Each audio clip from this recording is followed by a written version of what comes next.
news, Lobbyists are fed up with politicians accepting their money and then not coming through. opinion, When the automated police force orders you inside, that's just them doing their job.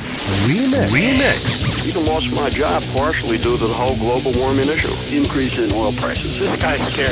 This is Top Story with Klaas and Jill Skeem, I've been a listener for about 20 years. I'm talking to you makes me feel better. where the news meets your opinion. Pick up the phone and talk about it. 736-0300. That's 736-0300. Now, here's the hosts of Top Story, Klaas and Jill Skeem. And good morning and welcome to Top Story. 736-0300 is always the number to call. And good morning, Jill. Good morning, Kelly. And good morning to Cassie. Cassie is back. Yeah, she's the shadow, the job shadower today. We're going to call her the intern. Now, we had you last week? Yes. And then things got a little rough on air, and then we didn't see you again. And so we thought we scared you, but you've been sick. So in case people were wondering. So now, is it every Thursday or? It's Monday, Tuesday, Wednesday, Thursday. Oh, Monday so to you'll be Thursday. coming in She was each just of those sick, days. yeah. I Yeah. see. Okay. Yeah. All right. Very good. Well, So anyway, anyone who has questions for Cassie, we're going to have her pick a topic someday and have her Yeah. passionately defend it. there you go. Yeah, we'll see how she does. Hey, by the way, for the last, this will be the third day, I guess. Yeah, the third day today. We've been videoing our webcast. We call them our KLIXcasts. Oh, is that what it's called? Yeah. I had no idea. And those are replacing just the audio podcast that you've normally been able to go to our website and listen to. Okay. Now you can not only listen, but I don't know if it's an advantage or not. I know. But You get now the you pleasure can of see it watching. also. So when we have interesting guests, you can actually see the guests. But you do cut out the stuff in between, right? Yeah, we cut out On the the breaks. commercials and all that kind of Because stuff. we don't so- want them to see us fighting at the break. You know, That's when you right. I come over, I grab your neck, I shake you. I know. It's crazy. You don't I want know. to see that. I know. I know. See, Cassie has witnessed that. I think that's really the reason That's why we she thought hasn't she been in didn't the come last back. few days, is because the violence that goes Cassie was like, on wow. during the breaks. Wow. So you still won't be able to see that. Yeah. But at any rate, each day our KLIXcast will be uploaded to our website, newsradio1310.com. Click on Top Story, and then go to the KLIXcast. So Well, not too there many you go. people see you. It's always me and the guest. I know. I I can kind of barely slip see you. back in I know, here I know. behind, and nobody can really see. And that's I'm going to good. move that camera one day That's after good the be- show. Move it more towards the... Bill, the because guest. I have a face made for radio. I Oh, do really you? do. So I have a body made for radio. I have hair so. made for radio. Now Cassie, on the other hand, she's very Adorable. Yeah, she's what do you call that when the camera is You're photogenic. photogenic. That's what I Yeah. was trying to think of. Yeah, she's very photogenic. Young, sweet. So. Yeah, nice. that's right. So she's She hasn't been perfect for that. jaded yet. A week on this show, though. She'll be right. leaving like, get out of my That's way. right. Well, I asked her if she was liberal or conservative, and she said she didn't even know what that was. She'll find out soon. So We'll see what tugs she'll at your get a heart. schooling. Mm-hmm. Anyway, we have the Cops of the Bad Guys list coming up at 8:30. At 9 o'clock, Kelly Jones will be with us. She's an author. She's from Twin Falls. Actually, she and I went to school together, I guess, way back in the early days at St. Ed's. That's what she said on the phone to me. I was like, wow. I'm really surprised that someone would actually admit that they went to school with me, but, that kind of makes me feel good. I know. It was a So, little shocking. Yeah. But she has written a book, Evel, Knievel, Jumping the Snake River Canyon. I know. It's quite a novel, and so we're going to have her on here to talk about the book, since it's so timely and all. Plus, she's having a book signing today. Yes, she is. So That'll be fun. Also, one of our own, Peter Bierma, has made a video. A lot of times people get things mixed up between Idaho, Iowa, and Ohio. yes, they do. Now, he has a video on our website at newsradio1310.com that explains in video the differences between Idaho, Iowa, and Ohio, and how you will know you're in those states. I would love to see that since I'm originally from Ohio. Yeah. And now I live in Idaho. Yeah. And my dad actually thought He said, so you're not moving to Iowa? I'm like, no. He goes, you mean it's over? Like with me and Tom? I said, no, Dad, it's Idaho. Idaho. So my dad thought I was moving to Iowa. Anyway, this should be interesting. I'd love to see the Ohio part. Yeah, well, Ohio is mentioned briefly. It's mostly Iowa and Idaho. But at any rate, I've got the audio here. I mean, it leaves a lot out if you can't see the video. So I would highly suggest you go to our website and watch the video. But the audio itself is funny. Happened again the other day. I mentioned to someone that I live in Idaho, and they said, "Oh, I love the Midwest."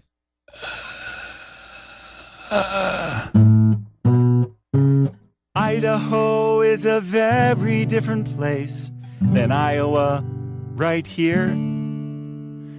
Corn and potatoes are very different crops, but just in case it's still unclear, you know that you're in Idaho when there's guns, canyons, spiders, and bears.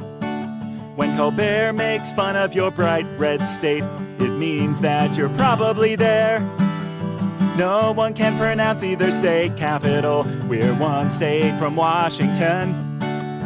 Hemingway took his life after moving here, but that said, the state's actually a lot of fun.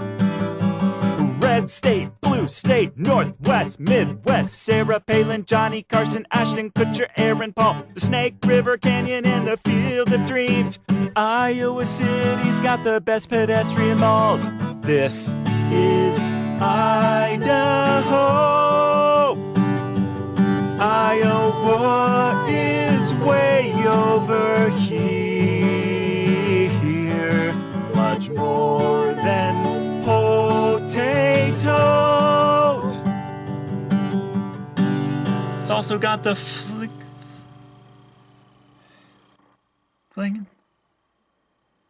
There's Micron. All right, so there you go.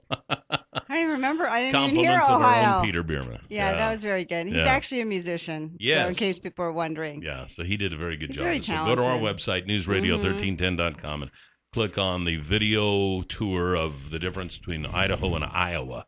Yeah, it was more. So- I didn't really even hear Ohio. Did you? It was just in there once, just very briefly. Peter, so you come kinda had on. to be Where's the listening. love? My roots. Anyway, we do have some news today. Okay, you know all of the furor that was had at the recent Republican convention in Moscow. Mm-hmm. They adjourned with the understanding, well, the same people who are in office now with the Republican Central Committee and the state offices for the Republican Party, they would remain in office. But now, Well, that's been disputed because Steve Millington said that there was no agreement. They adjourned, that he wasn't aware of this. So I don't know if they're trying to do a PR thing or what. Well, anyway, the part of the understanding was, okay, and that's been what the fight's been over. Mm-hmm. Do the officials who have been in power remain, or do they have no one in power? Now they have to get the Central Committee together and they have to vote and decide on some new leaders. So that has been, there's the Barry Peterson side who claimed that they're all still in office, and then there's the other side who claims nobody is in office. Because the more Barry traditional Peterson is the chairman. Yeah, Barry Peterson is tradition. He's from the more right-leaning segment of that party, and for lack of a better word, they've been calling them the Tea Party side, but I think that's kind of unfair. But at any rate, the more right-wing. And then the more traditional Republicans say, no, nobody's in power. So they've decided they're going to meet on August 2nd. The Barry Peterson side decided they're going to meet on August 9th and decide what's going on. Then there's this new wrinkle. Yeah. From, if I got to find his name here, from the... This is from the Idaho Statesman, at least. Right, it's from the Idaho Statesman. But who was the one from Rexburg who said this?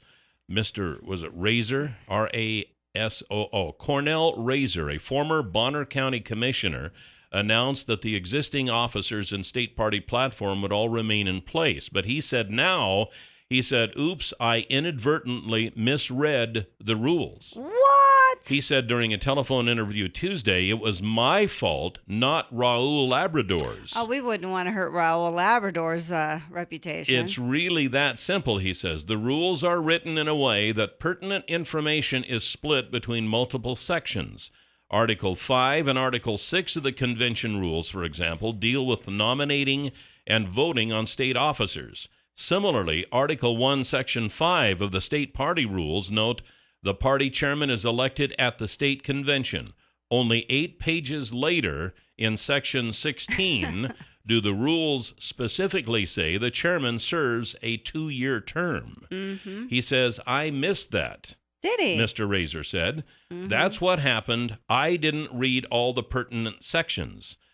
So the issue is now what to do about it and whether party members can agree on a path forward.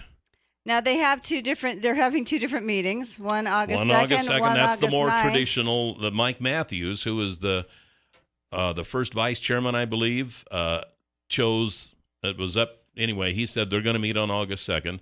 The Barry Peterson side of it said they're going to meet on August 9th. So I don't know what good that's going to do with having both factions at their own separate meetings, but they're hoping in the meantime that the two can come together and decide that August 9th is bad because apparently that's when the National Republican Committee is meeting and they have to send delegates to that. And if they don't decide before the National, right, then they only have 2 delegates instead of 3. Right. And I used the word convention the other day with Randy Staples because I'm like, don't they have – I said I misspoke, but it's the Republican National Committee is meeting.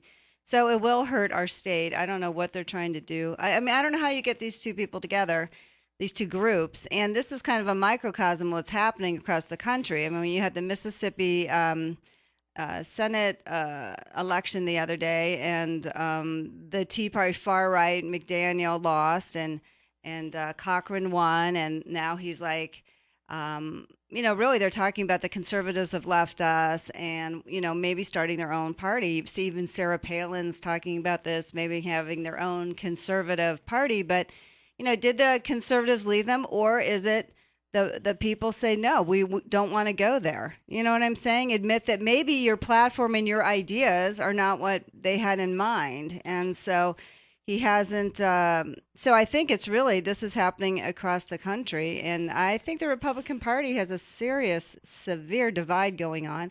And I don't think it's going to bode well. It could break the Republican Party in 2, which looks like it's doing already.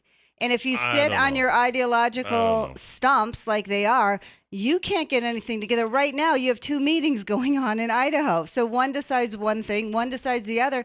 That isn't going to resolve anything. Well, what they're hoping is that they can come together with an agreement, maybe get this thing together into one meeting so they can decide what's going to happen. So right now, they can't even do one meeting. So I'm thinking, I think this is a turning point for the Republican Party. I really do. What do you guys think? Being Republicans out there? I don't know. I think the death of the Republican Party has been greatly overemphasized or over-exaggerated or whatever. I think one thing is for sure for Idaho, they need to add one more person to their executive, and that is someone who knows the rules. You're going to have what do they call them? Does anyone know the rules? Did Raul Labrador know the rules? Did anyone there know the rules? I'm sorry. This is a ploy to keep Raul Labrador clean. I think Raul Labrador was in this up to his neck. Oh, absolutely. But this is a ploy. I mean, hey, look, you know what? Everybody knows I'm Republican leaning. Everybody knows I'm a conservative. But I tell you what, I mean, the writing is on the wall here. But anyway, the Republicans need somebody who knows the rules.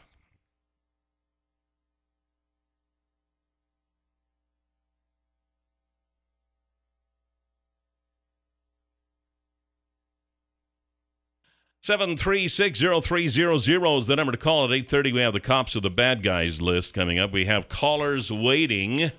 And I wanted to tell you about the Certiset from Far More of Idaho. This Certiset, and I've told you before, this is not a new mattress set.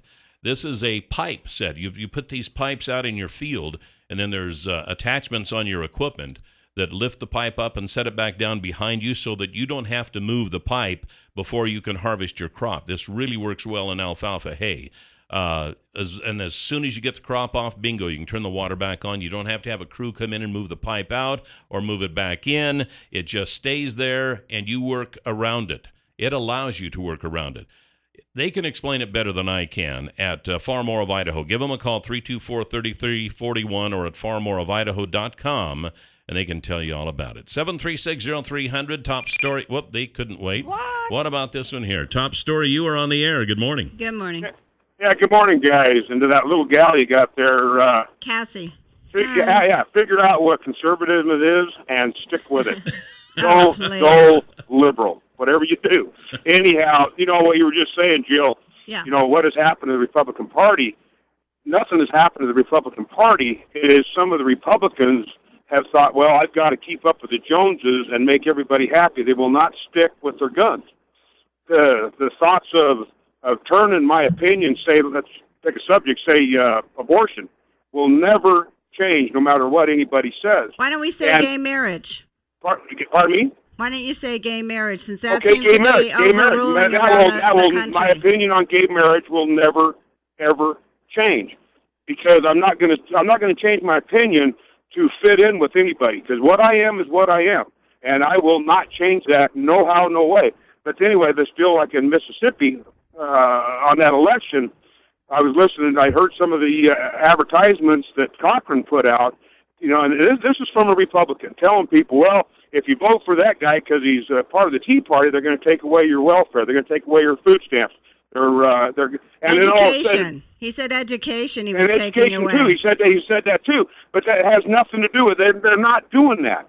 But anyway, so they used a scare tactic to get people out to vote. There were people showing up at the polls that had never voted before because they're Democrat voting for this guy to help him get over the top. Now, fine, that's their right. They can vote whoever they want to. But as far as the Republican Party itself, you look back at Ronald Reagan, that is still the Republican Party. When people had the backbone, when people had enough grit, stand up and say, this is my beliefs, and I will not change that just to fit in. Boehner, who I thought would be a great Speaker of the House, he's a disaster.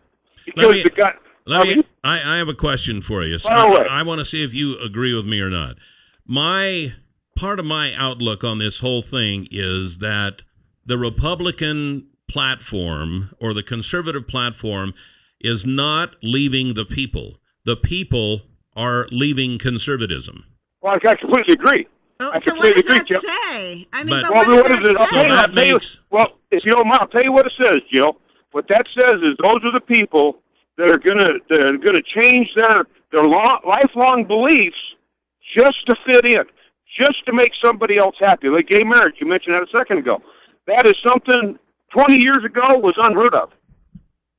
Right, and then they then they have gay children. But if you look at the Constitution, why would you deny someone the right to get married? Because for any reason, we all should have the equal access and equal protection under the law. And Ronald Reagan would not be a Republican in this party today. Oh, Jill, you're so wrong. Now, can you let me finish, please? For one thing, go ahead. Give me a chance to rebut. Fine. For one thing, he raised taxes 11 times. He also was for amnesty. At one point, he was pro-choice. He would not have been in the Republican Party as defined today. And the fact that people are leaving the Republican Party, look at your platform. It's going more and more to the right. Some places are actually trying to ban birth control. They're banning any services for women. How are you expanding your party? All you do is make it smaller and smaller. And that's not what Ronald Reagan stood for. It was a Big Tent party. I don't see it going any bigger.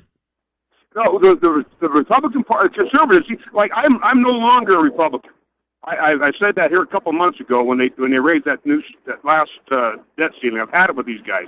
Conservatism, it's not something you pick. It's something you are. Yeah, I agree. I got to let you go. But you're not going to win elections, and that's fine. The people do not want your platform. The attitude of Americans is changing. America is changing. I'm not saying it's changing for the better. Why not? But many people will, because liberalism is what's dragging this country down. Pretty soon, everybody's going to expect the government to furnish everything, and that's kind of what the liberal agenda is. Oh, yes, we want to be your government. We want to furnish you everything. We want you to rely on us instead of the conservative platform, which is a small government, and people will take care of things themselves. Small government, unless you want to marry who you want to marry, and unless you don't, and you want to take care of something with your own body, then you're in our vaginas, and then you're in our marriage. That's a liberal Those are belief. Constitutional rights. It's and also you guys, a liberal belief. No. Our forefathers never even dreamed that this would be coming up, but now it is, and now because of the way that it was written, we have to deal with the consequences. Don't screw with the Constitution so you can have a smaller government. It is a liberal belief. Our country is becoming more liberal, more socialist, and it won't be long now until we will cease to exist. Mark my words. 736-0300 is the number to call here this morning on Top Story. So welcome back. I was going to tell you, if you haven't stopped by Bish's RV yet, they've still got a whole slew of RVs out there, and they've all got your name on them.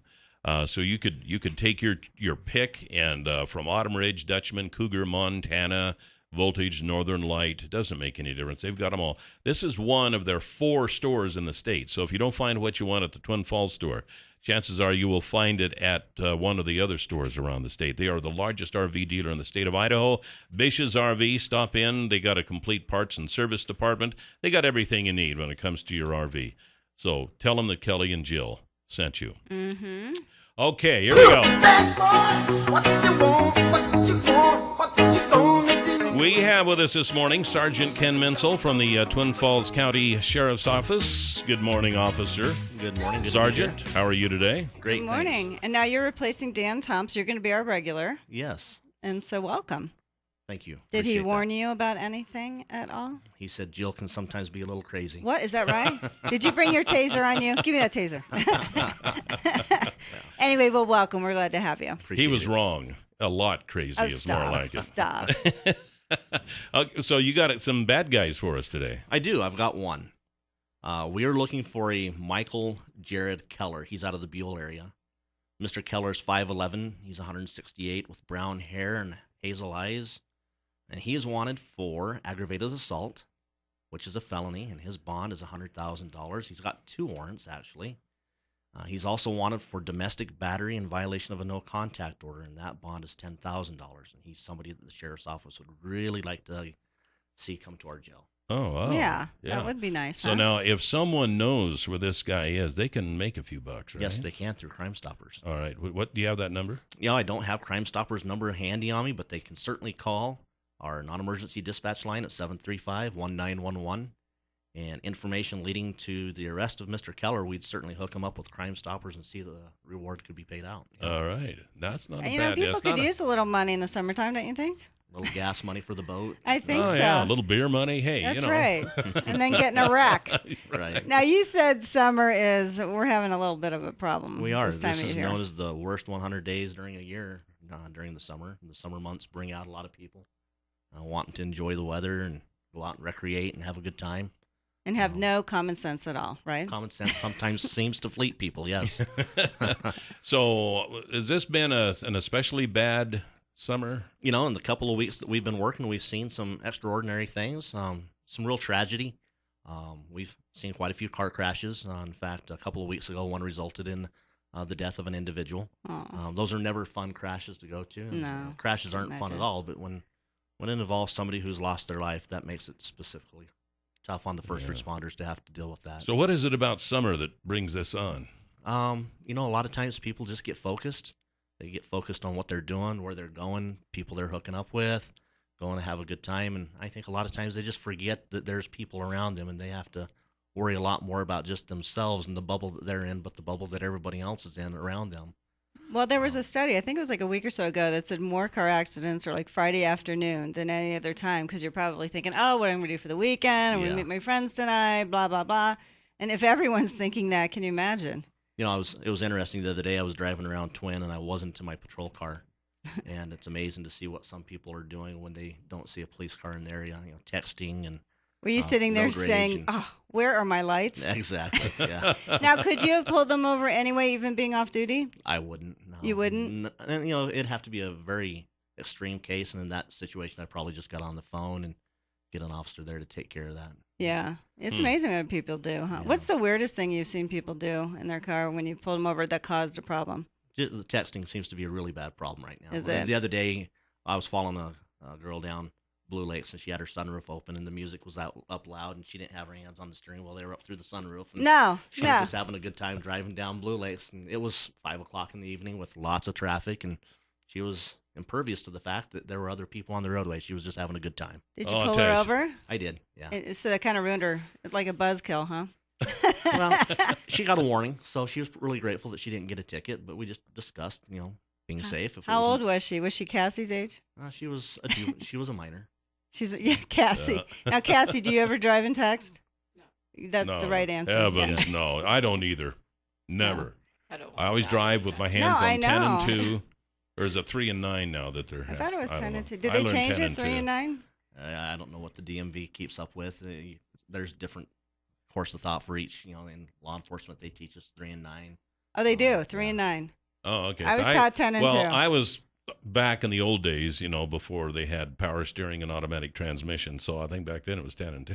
You had a horse buggy. You just pulled back. I you did. pulled back. I started learning in the horse and buggy, and then I graduated to a Model T when they finally got one in the school district. But there you go. So recommendations: be safe, use common sense, don't drink and drive, don't drink and drive a boat. Right? That's right. We've also had a couple of accidents out on the water this year on jet skis, and the person ended up in the hospital with some pretty serious injuries. So. Well, Sergeant Ken Mencl, thanks for coming in, telling us about this stuff, because we're going to do better now. Promise. Thanks for your time. Thank you, and be safe out there. This is Top Story on News Radio 1310 KLIX. 7360300 is the number to call here this morning on Top Story. I don't know, folks. Jill is corrupting Cassie, our intern. Now it's funny. We asked her about this. Liberal thinking. We asked her about the show, and she goes, "I think I have a topic that I'm passionate about." I go, "What?" She goes, "Gay marriage." I'm like, "You go, girl. You go." Well, anyway, tell us about mailboxes. I will. I've been sitting on the edge of my seat waiting to hear the continuation of this mailbox story. Once upon a time, the UPS store, located on the corner of Blue Lakes and Addison. You can go in.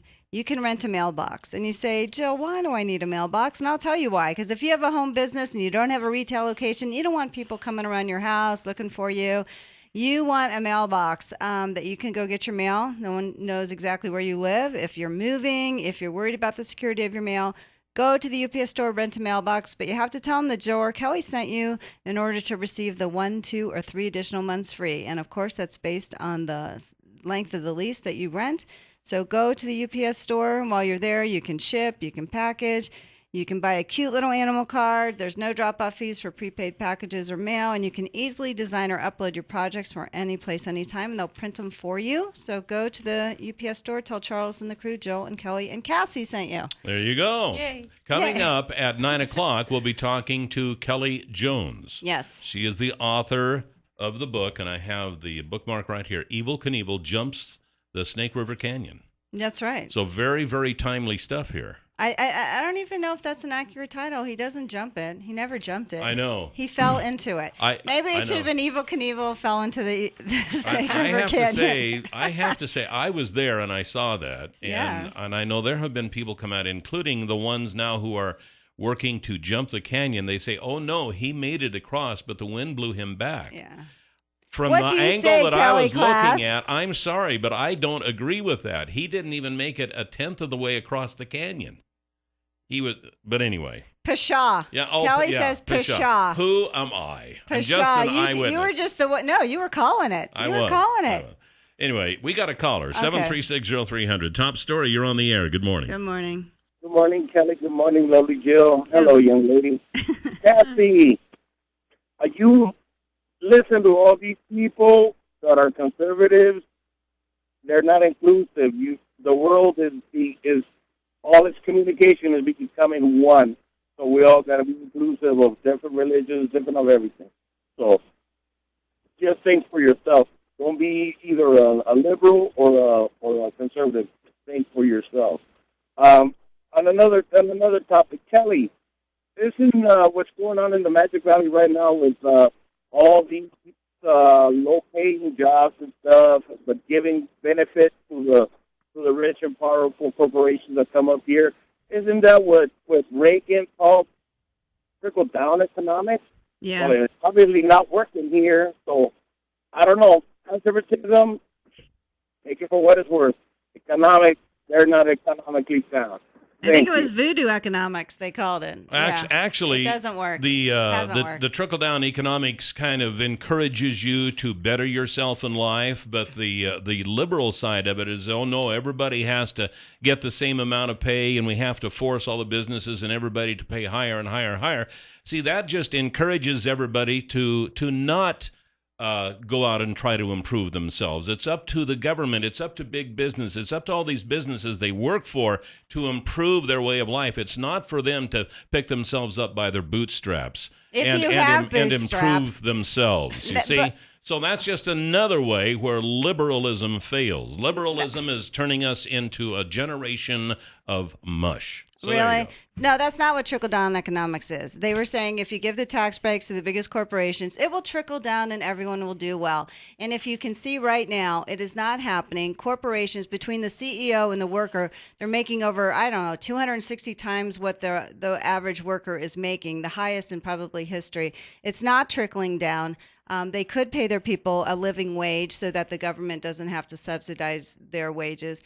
That's not, it hasn't worked. It won't work. That's not, trickle-down economics is voodoo economics. It never worked. It's true. That's what you think. No, they have facts. They have history. They look at the economy. This is what's going on. If the we had reason big trickle-down business economics, is not spending their money is because they don't trust the government. They don't trust the administration right for now. everything. And the administration wants to go in and take everything away from them. And another thing, since we're on the subject, we keep talking about all these rich Republicans who are just screwing this world and screwing this nation. Some of the richest people are Democrat, are liberal.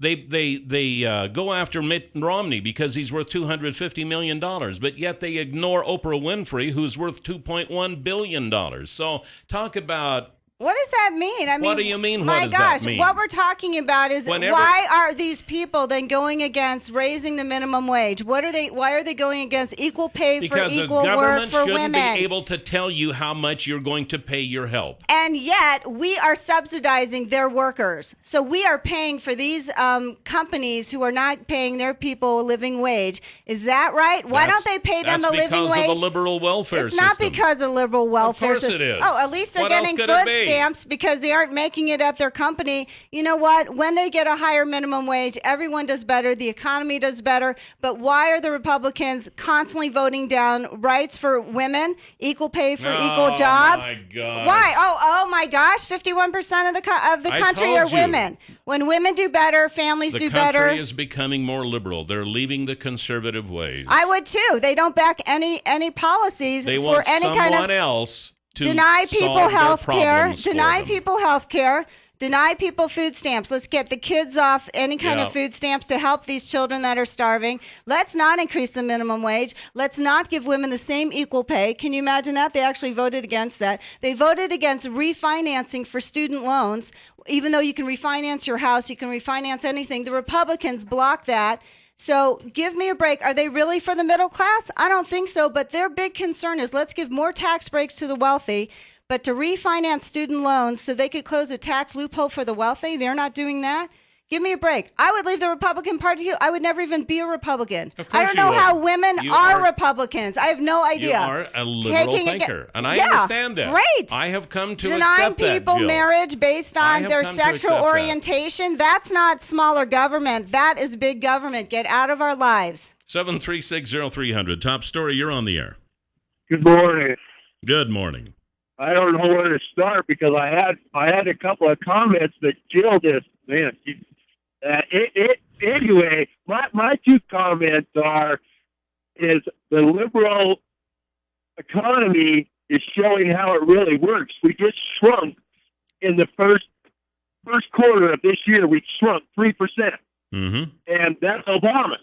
Oh, really? That's Obama? No. Yeah, that's that's George Obama. Bush's fault. That's Ronald Reagan's fault. You don't understand. You You've need to got get into that way of Republicans. thinking. You've got you see? Republicans blocking anything that would help the economy. Of Can course. I give my other comment real fast? Sure, And this go is- ahead. Go this ahead. This is to you.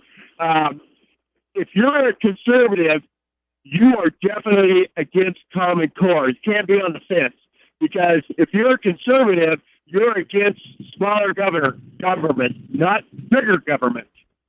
And that's what kills me about our governor and Steve Sims. I mean, they say they're conservative, but yet they're both for Common Core. Okay, well, hey, I'll accept that. I don't know. I'm leaning against it. If that helps you any better, I don't know. We would hate for people to actually have standards and do better. Our schools in Idaho are awful. And compared to other states, come on, we have to up it. We're actually going to get a teacher on here who actually teaches other teachers Common Core and a math teacher who teaches Common Core to help counteract whatever. But as Mandy Baker told us here last week, and by the way, that podcast is on our website at newsradio1310.com. You can go back and listen to that a lot of the stuff in our education system is tied to strings to the federal government. And boy, I tell you what, that scares me. You get money, they should tie strings to it. We dumped $1 million, just $1 billion.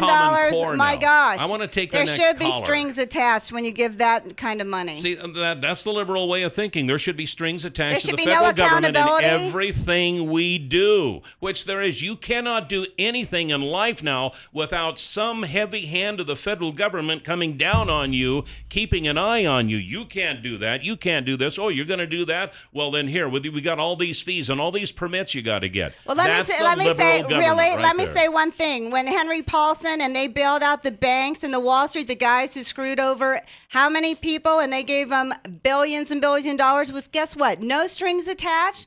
Nothing happened. They were supposed to sit there and help small businesses and give out loans, and they didn't. They kept it. They gave themselves bonuses. So I'm sorry. You need strings attached to if you're going to give them billions of dollars. I'm not saying to cut all strings, but everything that we was do. Republicans. You can't even go out in your backyard and put in a little building without the county coming to you and saying, uh-oh, you didn't get a permit. We're going to have to fine you now. That's the kind of strings attached that I'm talking about. Absolutely. There's all kinds of corruption in the federal government. There just is. I don't know what to do about that. I can't help it. I don't think it's corruption. Not getting any better. Every time something comes up, we got to have a law to keep that from happening. And then we're so strangled by all these laws that we have to deal with, we can't move. Laws. But you know what? Let's get rid of the EPA and let's have dirty water. Let's have anything polluted. Let's not have our food inspected. You know what? Now you're going to the extreme.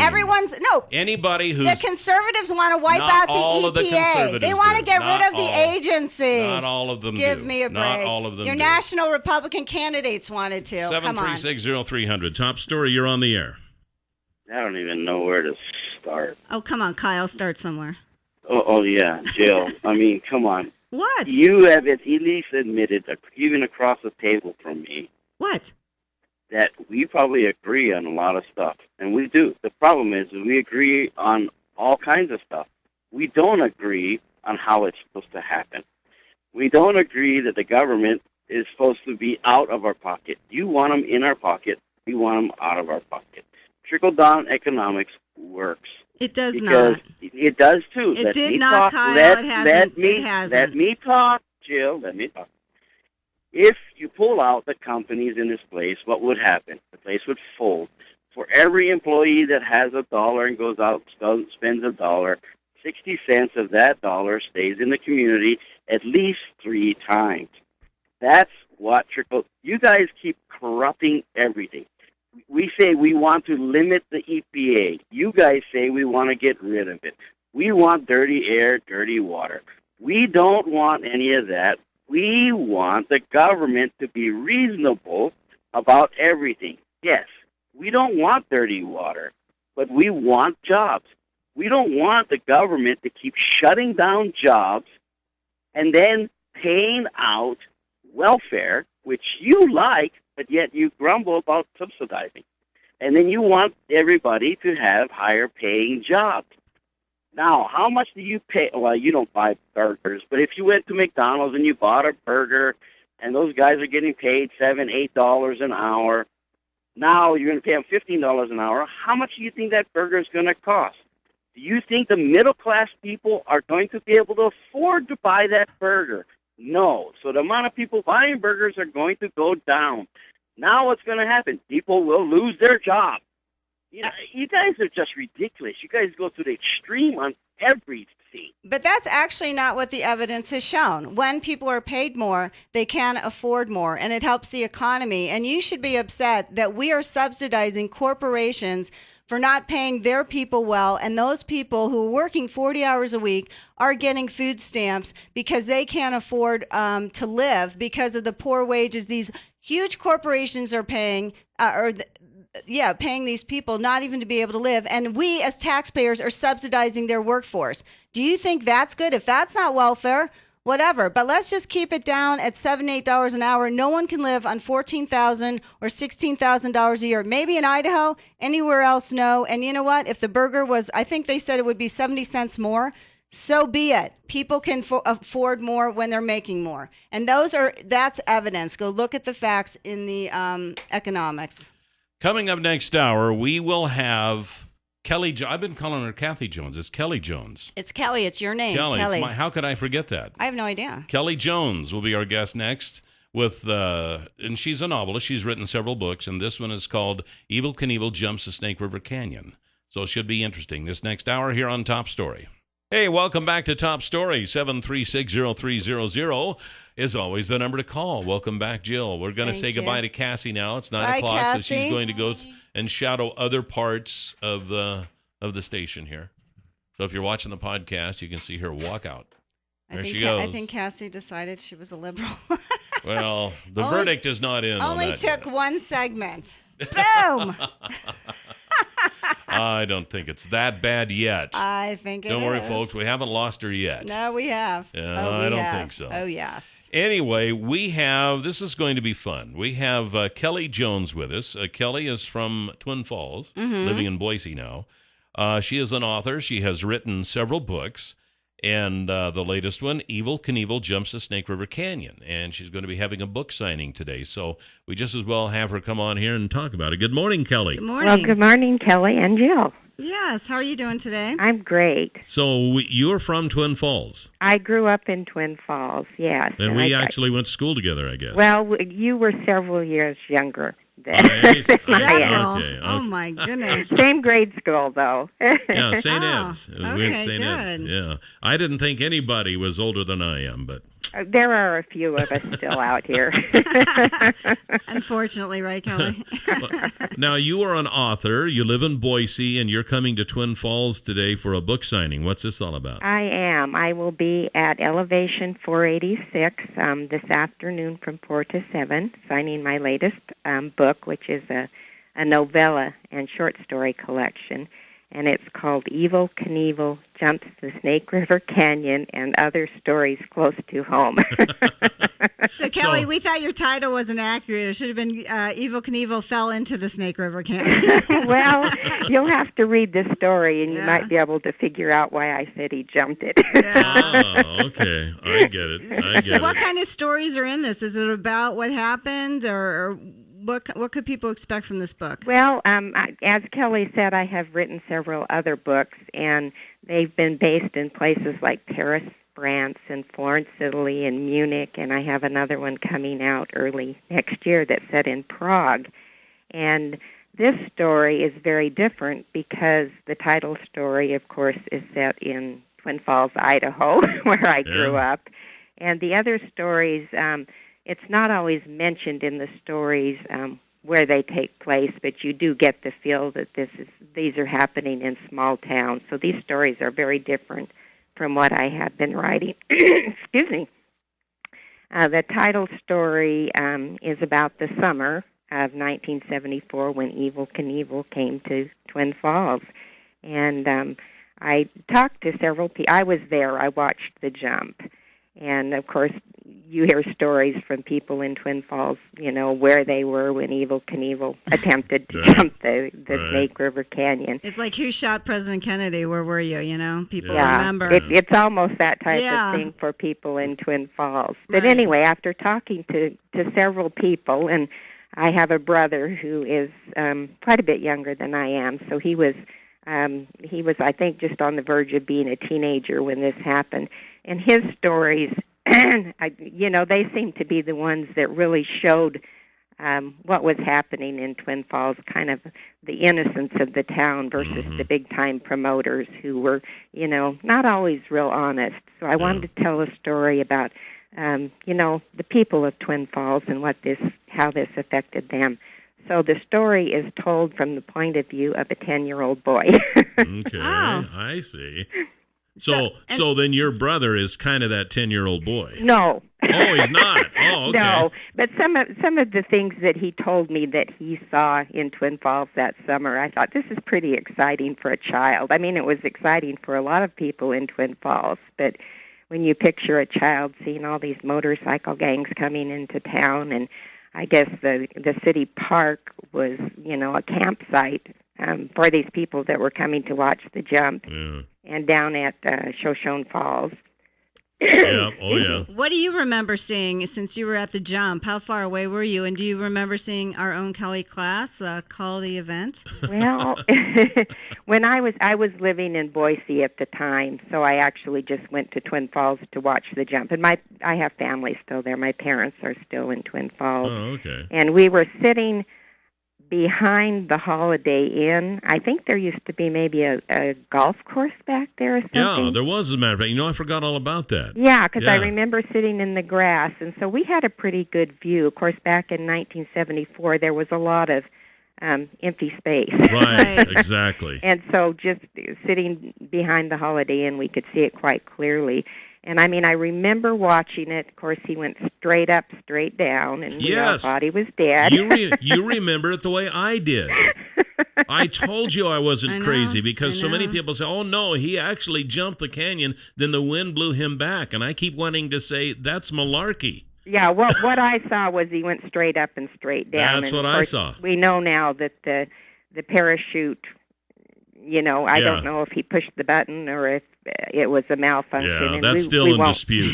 Yeah, we won't know. But that's what I saw. And as far as what was going in, what was happening in Twin Falls before or after, I don't really recall that. I was 8 months pregnant at the time. Yeah. And so what I remember, I mean, here I was preparing for my first child, so I have no memory of, that wasn't important to me. Yeah, exactly. So was that scary to you? Did you think, oh my gosh, he died? And then what did you do? Did you go, okay, well, that's over? Or did you panic? I did think he's dead. We all thought that, but I don't remember feeling upset about it.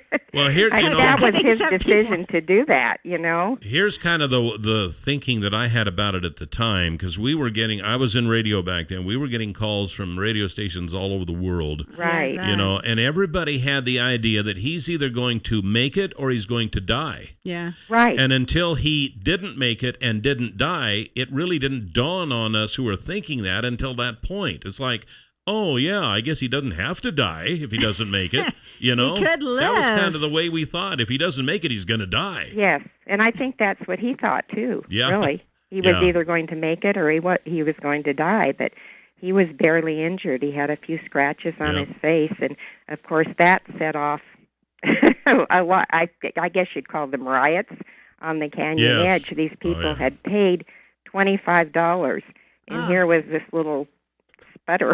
Yeah, back in 1974, $25 was what would be the a handful equivalent of today? money. Like $100 for a ticket? You think that'd be equivalent now? I'd say more than that. What do you think, Kelly? Well, you're probably right. Yeah. So people were upset. You're probably right. They're like, that was it. They were upset. What were they doing?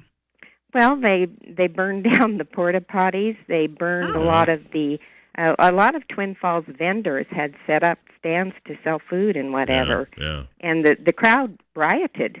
Yeah, and my one of the, goodness. I think they set fire to one of the beer trucks, and I think, yeah. And Yeah. the porta potties, I remember that. yeah, exactly. And a lot of that I didn't remember back then, but I did some, I read some articles in the Times News, and there was a good article in the Rolling Stone and one in Sports Illustrated. So I had to do a little research because I didn't have that memory or that knowledge. Kelly, we have a caller. I'm going to go ahead and take that. Maybe it's somebody you know. Oh, dear. Top story. You're on the air with Kelly Jones. Hi, Kelly. Hi, Jill. Good morning. How are you this morning? Doing good. Do you have a question for? I was 8 years old when Knievel jumped, and of course, as an 8-year-old boy jumping bicycles over garbage cans.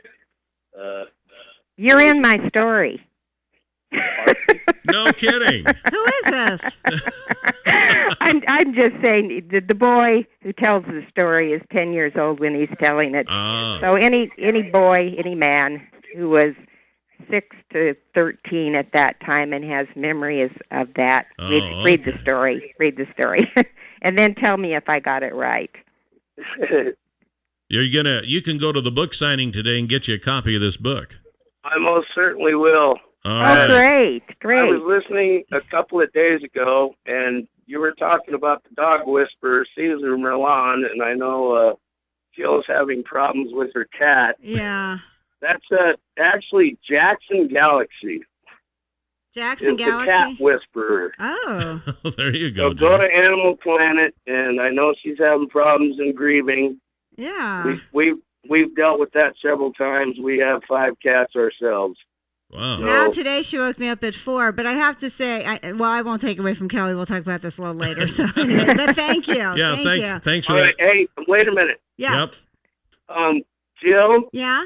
I do agree a lot with your thoughts and philosophies. Okay. I do have a gay cousin and a gay friend musician. I do believe in gay marriage. Yeah. But I am extremely conservative.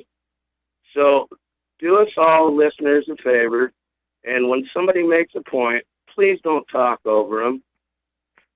Okay. Thank you. Well, you had some advice there. Yeah, thank All you. right. So anyway, back to Kelly's book here. Yeah, exactly. All right. Thank you. All right. Yeah. So who should buy this book?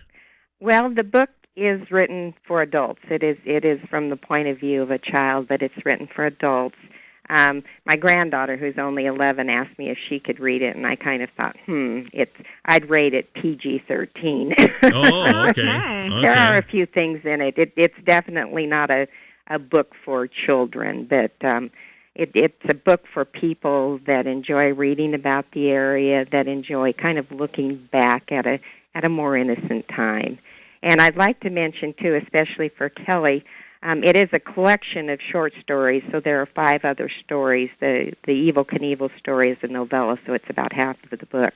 But there's a short story called How to Attract a Man, and it is written about a Catholic grade school during the 60s. Oh, so that would be about wow, but from the perspective of the woman, I'm thinking, right? Right, from the perspective of a woman looking back at her time. All right, so I can read it and I can think back of all the things I did wrong. Think back, yeah, but it is from the point of view of a woman looking back. She's visiting with her friend, and they went to this Catholic grade school, which it isn't named as a Twin Falls school, but I see. But we all know which one it was. Okay, so this one book then has all this stuff in it, so they can pay one price and get all these stories. Right. It's a novella and a short story collection. Okay, very good. So let's go over then one more time. That'll be at Elevation 486. Mm-hmm. Right on the canyon edge. Okay, 4 until 7 o'clock today. That's today. Right, and I am giving away a $50 gift certificate for Elevation 486. If you come out and buy a book, I'll put your name in the jar. And then also, aren't you giving $1 from every book sale to the Magic Valley Arts Council? Right, the Magic Valley Arts Council is also located in that building, and I'm giving $1 for each book that I sell today. How much is your book, Kelly? It's $12. Okay, great. Cheap at twice the price. Right. All right. Kelly best Jones, of luck. it's been fun talking to you. Thank you very much, Well, and good thank luck you, at your book Kelly signing. and Jill. I Thank appreciate you. it. All right, Okay. we'll talk to you Thank you. soon. Bye-bye. Okay, bye-bye. All right, there you go. Knievel jumps the Snake River Canyon. You can get that book along with several other little novellas with it today from 4 until 7 at Elevation 486. Sounds like fun. Mm-hmm. 7360300 is the number to call here on Top Story. Yesterday's $100 instant winning name is Dylan Deckard. Dylan Deckard, congratulations. Your $100 word of the day for today is cracker. Cracker. C-R-A-C-K-E-R, cracker. Cracker. Eat a cracker. Go to our website at newsradio1310.com. Click on Word of the Day. Put in Word of the Day. Listen tomorrow. If you hear your name tomorrow, play the Word of the Day today. You win $100. I got a message on my phone a couple of days ago from someone who heard their name. Yeah? So she called and she said, yeah, I'm trying to get a hold of someone. I heard my name on the radio on the Word of the Day. Yes. So... goodbye. Did she? She never left a name or anything or contact information or anything. I wonder if she played the word of the day. I don't know. I have no idea. How did she get your cell phone? Was it your cell phone or your office we phone? got one of those automated answers. Let me tell you something. If you call 733-7512, what is it? Use the one, I forget what, a 0 maybe to get an operator. Just use that one. You'll get a live body. You can tell them what you did, what you need, what you want, and they can handle it. You know. What's that number again? I don't even. 733-7512. 7512. I don't even know the number of the station. Yeah. Okay, great. So there you go. And they can get you in touch with the right people. All right, going good to know. Going through these menus, these automated answering systems, I cuss them every time I deal with one, and yet when you call us out here, I'm the one who's the voice on the answering machine. Isn't it so funny? And then you're cursing them, and they go, I'm sorry. I didn't, I couldn't understand what you were saying. It's like, good thing. Yeah. Good thing. So anyway, there you go. That's funny. Just good advice. Okay, so we've got some news, a little more news we weren't able to get to, and this is kind of some interesting stuff here, okay? Parents should replace juice and fizzy drinks with jugs of water at mealtimes. Diet experts have advised to reduce their children's sugar intake and cut their risk of obesity, high blood pressure, and diabetes. Mm-hmm. Senior health scientists said that sugar-sweetened drinks were the biggest source of sugar intake across all ages, but were a particular problem among children and teenagers. Well, think about it, because how many times, they come up, we have nieces, nephews, whatever, everyone's showing up, whatever, and you think, oh, do you have juice? Well, what about water? Yeah. I do disagree with this in one sense, is I don't think you should drink at your meals anyway. Whether That's it's water, milk. You can drink wine or beer, something fermented, which helps your digestion. But when you have a glass of milk, and I used to do this as a child too, I would wash my food down with my drink. You take a few bites. Well, that makes sense. You can and eat you more wash that it way. down. But What's wrong with that? In order to help your digestion and to get the most nutrients out of your food, actually digestion starts in your mouth and your saliva, and it starts with chewing.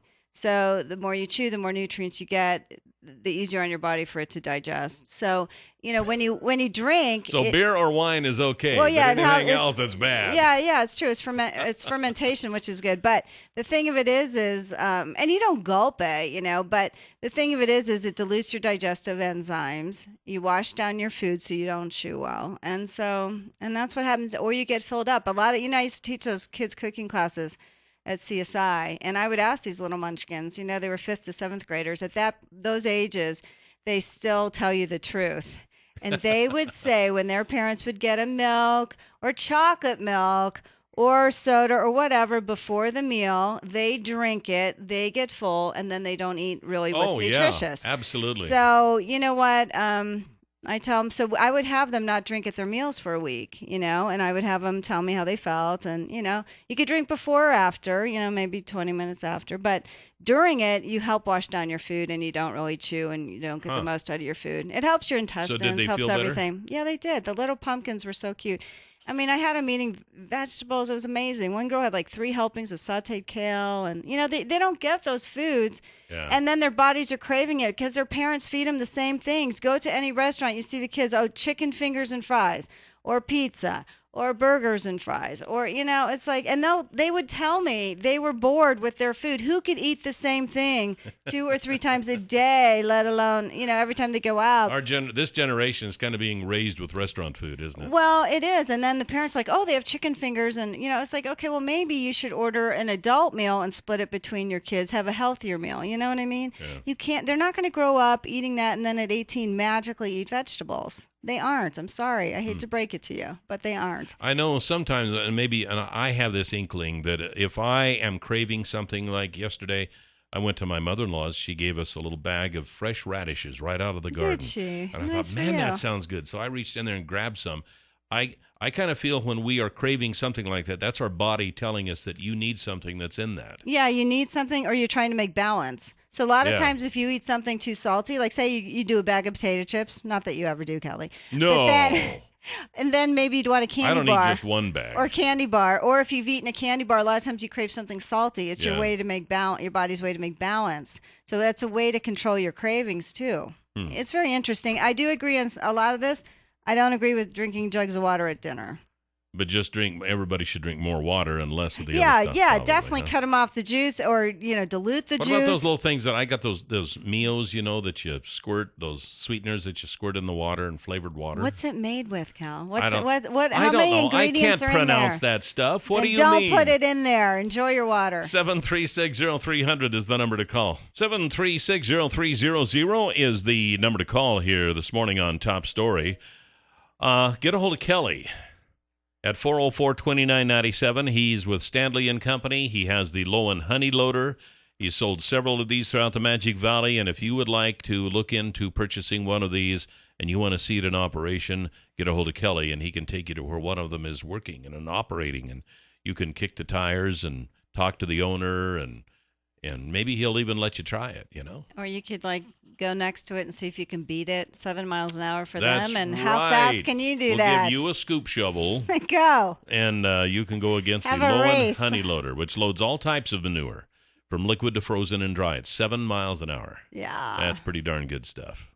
Kelly is the guy to call, 404-2997. 7360300 is the number to call here this morning on Top Story, and you are on the air. Good morning. Good morning. Good morning, Kelly. Those liquid drinks you squirt in there, please read the label. I can't pronounce the stuff, so how can I read That's it? the problem. I when I was on my diet, I was doing that a lot, and I started reading labels, and I drank a lot of that stuff, and I always wondered why it had a familiar taste. Yeah. The sugar-free stuff is sweetened with propylene glycol. Oh. Do you know what that is? Yeah, it makes stuff stick to your ribs. That's RV antifreeze. Thank you, Kyle. We agree. See? That explains why I'm always nasty. hot. Well, yeah, you're not going to freeze. You may not even rot when you die if you keep drinking that stuff. No, that's true. I think it's in Sweden or Switzerland or something where people are not, their bodies aren't decomposing. They bury people on top. Yeah. Yeah, they're That not. They're because I think one of the sweeteners breaks down into formaldehyde. That's the byproduct. I see. That Correct. could explain some stuff, too. You will be here forever. I wonder if that's an anti-aging device, then, to keep me from aging. It's when you die, you will So not far, it hasn't decompose. worked. If the food doesn't decompose, that's a sign too. 7360300. Top Story, you're on the air. Good morning. Good morning. Yes, I read that there is people promoting formaldehyde as an anti-aging product. I think it's crazy. But, that's not the reason I called. Oh, okay. I'm going to extend on that subject we talked about the other day, which you guys are talking about, sugar. Yeah. Sugar is known to be toxic. Sugar is addictive. Sugar causes or promotes or supports cancer. Yeah. It supports diabetes. It supports cardiovascular health, Yeah. or bad health, I should say. Sugar is the worst food in our system, and most of our food now has some type of sugar in it. Now, I think you said the other day that you cut out all sugar, did you say? Yeah, I drink soda pop or Coca-Cola, or up to 2 bottles, 3 bottles a day. Oh, wow. And it was like giving up cigarettes when I gave up smoking 30 years ago. Wow. It was Did real you have major hard. withdrawals? Huh? Did you have major withdrawals? Did you? I think Major it's, withdrawals. oh, yes. I'm about over the withdrawal now. It's been a week ago today that I stopped. And I'm getting where it doesn't bother me so much. I still think I'd like to have a bottle, but I've gone this long. I'm not going to give it up now. Have you noticed any change how you feel? Oh, yeah. I feel quite a bit better already in just 1 week. So what did you replace that with? Was just water? No, I eat dark chocolate, maybe 1 piece a day to kind of curb the sweet tooth. Okay. There is a product at Fred Meyer called brown rice syrup, which is made from brown rice, so you don't get the up and down of sugar that I use for my desserts. And you can gently warm it, use it as syrup and things like that, but you don't get the craziness that you up and down from sugar. Doesn't affect your blood sugar. I definitely like the idea of dark chocolate. Yeah. Except there you go. I don't know if I could just stop at 1 bite. I can get a whole Hershey's on the big Hershey bar dark chocolate. I almost and regret I can scarf that baby down in minutes. I almost regret that study coming out because seriously, one guy that I know that he read the study and now all he does is eat like 3 or 4 candy bars a day, thinking, no, it's good for me, it's good for me, it's good for me. Yeah. Come on. That's the way I look at it. Come on. Is it not? Well, anything. Come on. There's a front and a back to everything. If you're going to eat 3 or 4 dark chocolate candy bars a day, thinking it's good for you, do you really think that's good for you? There's still sugar in there. There's still, cocoa butter in there. There's still, I mean, come on, people.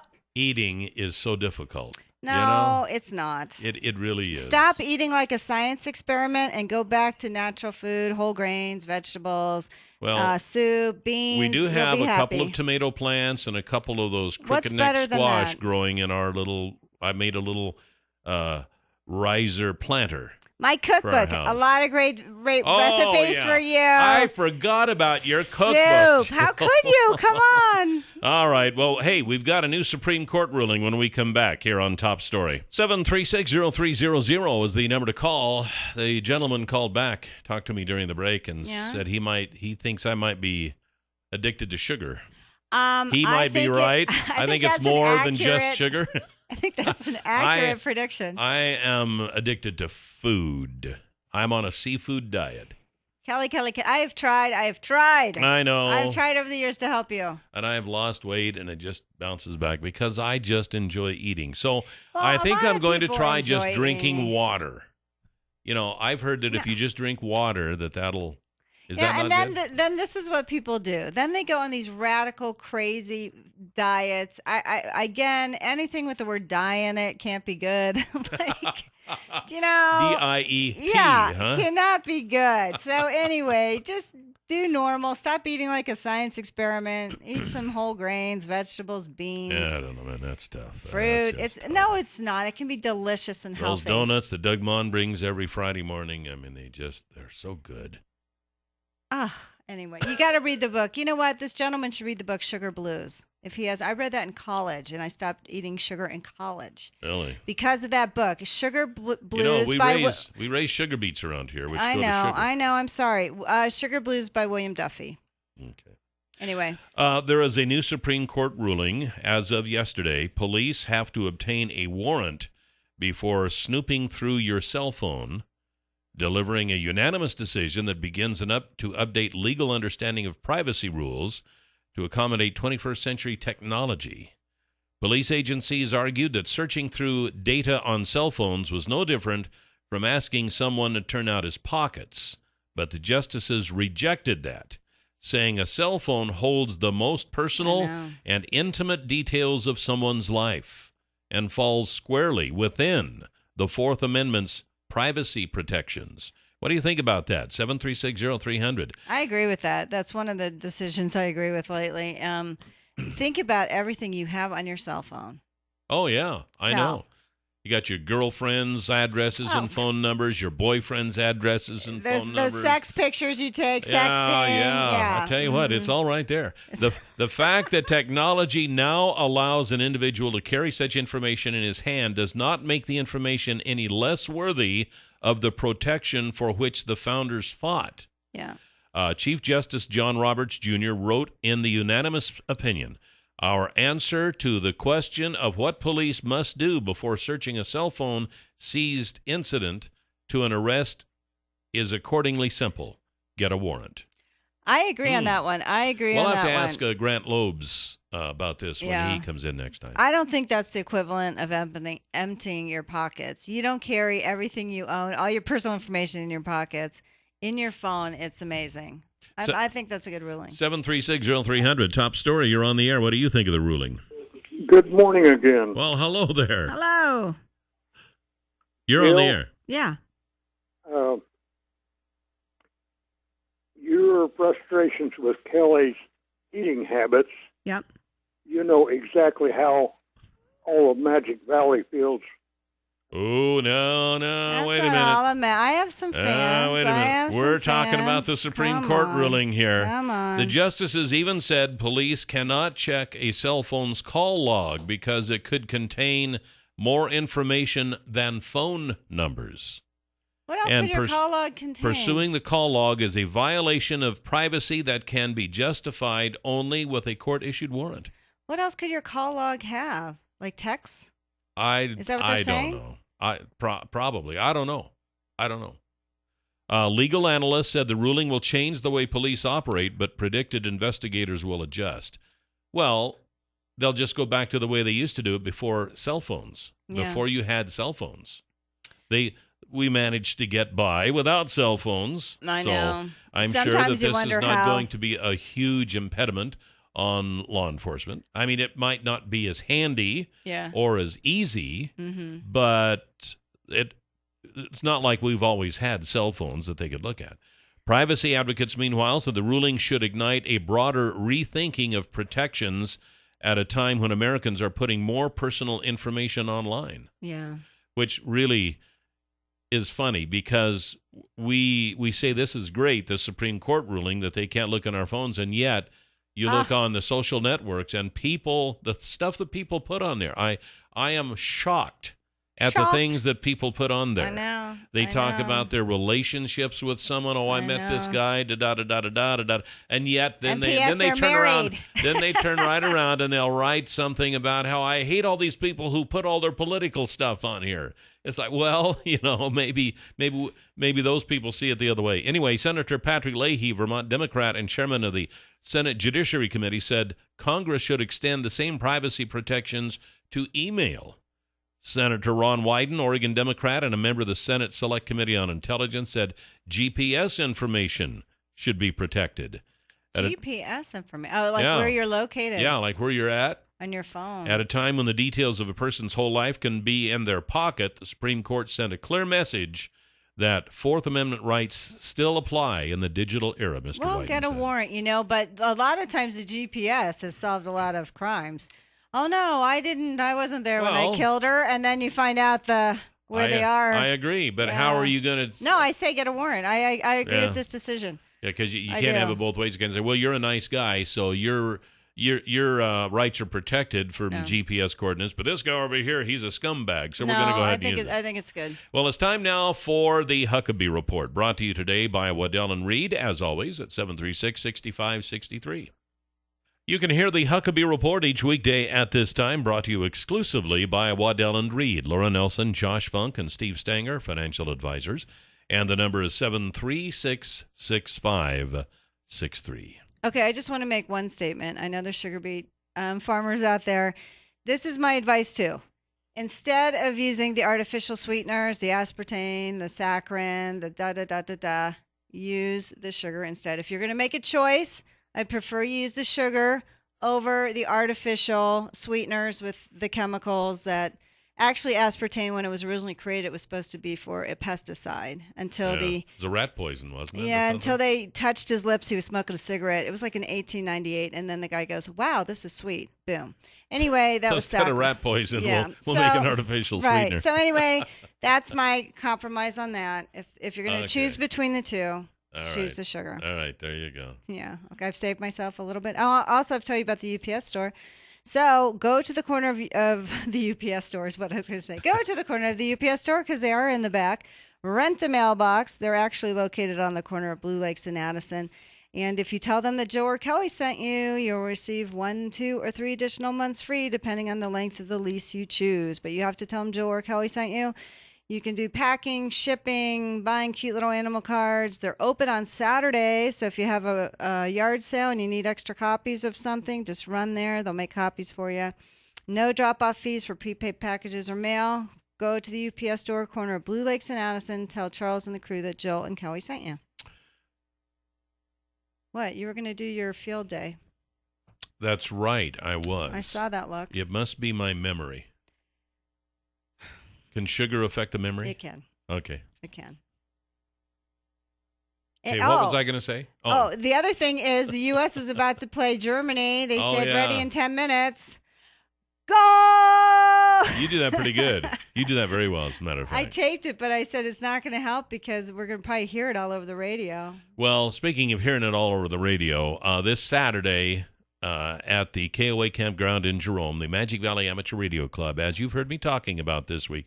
See, we get extra points in this if we publicize it. Oh, is that right? Yeah. So how many points do you get? I'm getting our ham radio club another, I think, 500 points or something like that. Points because from I'm whom? talking about it. Well, when we make all these contacts of other ham radio operators around the world, you get so many points.